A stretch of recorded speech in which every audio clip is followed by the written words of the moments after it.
Alright, here's my wrap-up video for 2025 for Ninja Turtle stuff. It's very late because Christmas just wore me out, and also the last of the year, beginning of the year is pretty busy at my work, so I just have been quite tired. But first we're just gonna go into some of the things I got as we'll say Christmas presents to myself. It's regular collecting, but I pretty much just call it buying Christmas presents for myself anytime I buy something between like Thanksgiving and the end of the year. So I got these We Wish You Turtle Christmas figures. I did an unboxing video for them. I did an unboxing video for the Ling Jun, Raphael, and Leonardo back there. I did not do one for these guys.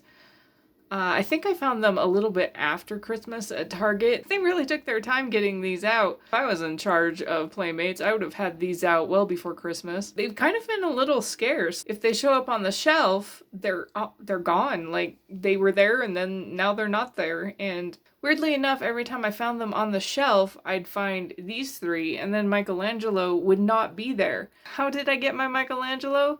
Well, I went to a different Target, and I saw another set that was exactly like that, these three, Michelangelo missing, and I was like, oh man, who keeps buying all the Mikeys? And I went to the Christmas section. It was pretty much the clearance Christmas section at that point, and there were two Michelangelos just sitting in that section with a bunch of random toys. So I wonder if there was something weird with, I don't even know, with the setup where they kept putting the Michelangelos somewhere else. I have never seen the Michelangelo on the shelf with the others. Myself being a collector for collectors, there were two Michelangelos on the shelf, and I picked up one, and the other one I put with the other four turtles. So somebody could get a full set if they wanted. They did come with these guys. I have them here. I'm not going to open them. I think I'm just going to sell them. I'm not interested. And there's a bunch of random other stuff from Christmas that I will be covering in a video at some point, I'm sure. And here I am, probably a week after recording that first video. January sucks. I'm tired. It's cold. It's miserable outside. Let's brighten up this miserable month and talk about some turtles. This video is just a roundup of all the turtle news that has been happening lately. I didn't have enough to make a full video of any one of these things, so we're just going to go through the list and I'm going to give my opinions. The first thing is the Mezco movie figures. They started releasing more pictures. I have to be honest, I'm still not into them. I don't like these faces.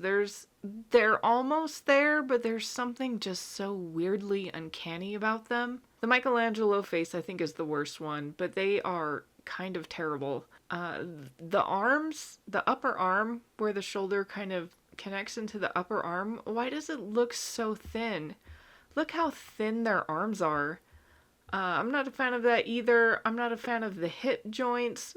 You can see those upper hip joints poking out of the shell. I just don't like the way they look. Also, Leo is missing his wrist wrap here. I have heard Mezco does really good joints and they're nice and easy to move, but I don't like the way they look. I don't want to look at these figures. I have my NECA movie figures. I love the sculpt. Yes, the joints are tight. They're a little bit hard to pose, but I love how they look. I like looking at them. I don't like looking at these guys. Leo's missing his wrist wrap here too. I don't like any of these faces. They're weird. This Michelangelo is a better one than the last one, but these, I don't like them. I don't like the faces at all. There's just something not right about them. Like I said, they're almost there. Like, if we didn't have the NECA figures, I'd probably be down. Maybe. I don't know. The faces kind of put me off. I don't care for them. And I really don't care for the price point. $350 for the set? No thank you. I'm not paying that much. I have better turtles. I have better turtles at home. The NECA ones are $40 a pop. That is $160 for all four. And these, which I don't like as much just to look at, $350. They are sold out on the website, so a lot of people do want these and like these, and that is completely okay. I hope everybody who wants them can get them, can afford them, enjoy them. I wish you nothing but happiness for your Uncanny Valley Mezco turtle figures. Up next is the Mondo 1/6 size Donatello, looking asymmetrical as hell. Nothing matches. Not the knee pads, not the wrist wraps, not the elbow pads, nothing. This man could not be bothered to find a matching set. And at a price point of $250 on their website, I'm starting to think of Mondo as a luxury brand. You have to be of a certain income to afford these figures. If you bought all the figures as they bring them out to collect all four, that would be $1,000. I can't. I love the little Mouser robot. I want just the Mouser robot so bad. But I don't need this Donatello for $250. Like, other than the Mouser robots, I don't feel like he brings anything new to the table. He just has a bunch of shit on him. They just strapped a bunch of crap on him and they're like, hey, $250. I'm not sold on these faces either. Look at this. Look at this sculpt. You can see the gums on the bottom part of the jaw. What kind of face is that? Try making that face. Try showing your gums on your bottom jaw in the back. What sort of face expression is that? And then this one too, the happy one, it's a little too intense for me.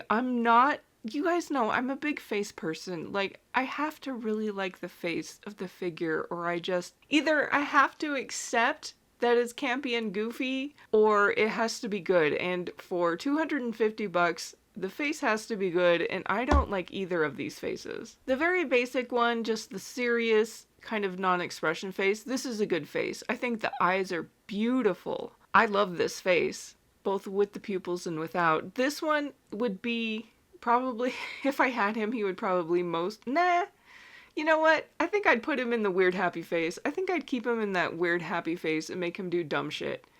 But I just can't, not for $250. I will be very much looking forward to the videos when all of you get them and share them with us. I will be watching them, but I can't.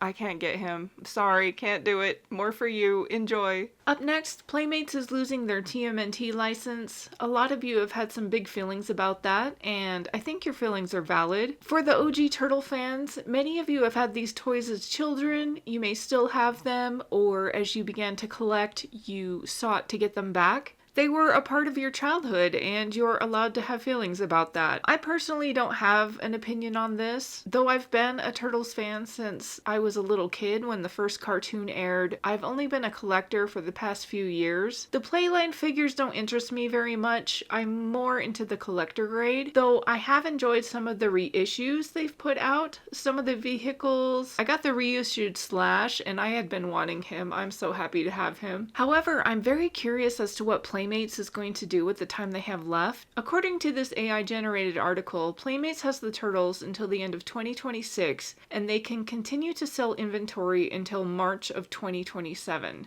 So are they going to make anything new before their cutoff date, or are they just going to try to get rid of inventory? According to this article, TMNT makes up a large part of Playmates revenue. If I was Playmates, I'd be trying to get every dollar I could with the time I had left. I'd be on eBay looking up whatever is the most expensive and just reissuing that. My vote goes for the Winged Warriors. Originally, they made just Donnie and Leo. If they did a re-release and did all four, I'm pretty sure people would buy them. I'd buy them, for sure, 100%. I'm also curious to know what Playmates Turtle sales have been like lately, and if that's the reason they're losing the license. In my opinion, the 2012 figures were their last good figures. You know, minus the ones with the weird toes. The Rise figures were not great. And I love Rise. I don't own any Rise figures. I don't like these. The Mutant Mayhem ones, I really don't know if they sold that well. It felt like they were on the shelves forever. Other than this 2-pack though, this was dope. These past handful of years, Playmates has been churning out a ton of reissues. They reissued the 2003 figures, the 2012 figures, and a bunch of OG figures and vehicles. Was this just because there was an upswing in the turtle market and they were meeting the demand, or was this because they were trying to make up for low turtle revenue? I would really like to know. I'm very curious about this, about what their sales are, and if this new company that bought out Paramount is looking at those numbers, or if they're just trying to do a clean sweep and start all over. And this brings us to our last topic, Paramount being purchased by Skydance and what this means for TMNT. Right before Paramount was purchased, they announced they greenlit 2 more seasons for Tales of the TMNT, which really surprised me. In the fandom circles I run in, no one really cares about this show. These are the same circles that did care about the 2003 animated series, 2012, and Rise, but the Mutant Mayhem iteration is just hardly ever mentioned. This show, I think, skews the youngest out of all the shows. It's very possible that the main fans of this show are preteens and younger, and just as curious as I was about the toy sales, I'm curious about the ratings for this show. You can apparently watch this show on just about every platform that exists. Were they desperate to beef up their ratings? Is this why it's so easy to get a hold of this show? As soon as Skydance came in, these 2 extra seasons were immediately canceled. They're done with Mutant Mayhem. I don't know for sure, but I wouldn't be surprised if it's because it's not making money and it's not bringing in ratings. And I don't mind. I'm ready for something new. Ever since Nickelodeon took over Ninja Turtles, the shows have been skewing younger and younger, and I'm frustrated. I love watching Ninja Turtles shows, and I don't mind if very young fans get introduced to TMNT with a show made for their age group. But what about adult fans? What about us who have been fans since the beginning? DC understands. They've made shows for the new generation of fans, but they also recognize that they have adult fans who've been faithful to them for decades. Those fans deserve content too. So while they made programming for kids, they've also been making shows like Young Justice, Harley Quinn, and Creature Commandos. Why can't Ninja Turtles do this? Why can't we have an animated series for older teens or adults? I'm so tired of every animated show skewing young. I know Nickelodeon had it, and programming for young kids was kind of their bread and butter, but I would really like if Skydance tried something new. Ninja Turtles does not have to be just a young kid's IP. The fans are there. The older fans are there. Like, give us something. Hire me. Like, let me pitch you an idea. Let me pitch you an animated movie or an animated show. People would watch it. It would get the ratings if they just tried to do something for just the older fans. Like, even I would be okay with just something more in the vein of 2003, the earlier seasons where it was darker and grittier. It still was clean. Like, you could still show it on TV to kids, but there was more substance to it. I would love something more like that. I do have feelings about them canceling the last Ronin live-action movie. There were a lot of us trying to mentally and emotionally prepare ourselves to watch this movie. I was really curious to see if they would change anything, or like if they were going to keep the ending or what, but that got canceled too, so no last Ronin. It just seems that Skydance wants a clean slate. They're cutting every project from the old regime and starting fresh. They've announced a new live-action project, though once again, this one is skewing towards family-friendly. They've got the producer from Sonic the Hedgehog. He's going to produce this, so a lot of people are expecting that kind of movie. And the Sonic movies were fun, but they're not good. Which, like, the Bay movies are kind of like that too. They're not necessarily good movies, but they are fun movies, and I love the Bayverse movies, so it might be okay to just have a fun live-action Ninja Turtles movie. We're due for another one. I would love to see one. I got excited for Last Ronin because I just wanted to see big CGI turtles next to live people. So we're getting that either way. I just hope it's good. Like, I just want a good script. I want a good script and big CGI turtles. That's all I want. That's all I'm hoping for from this movie. But I think that's it for this video. I'd love to hear what you guys think about any of these topics. And we'll probably go back to another unboxing video next time. I have a few things I still need to open. So thanks for watching, and I hope to see you in the next one. Okay, bye.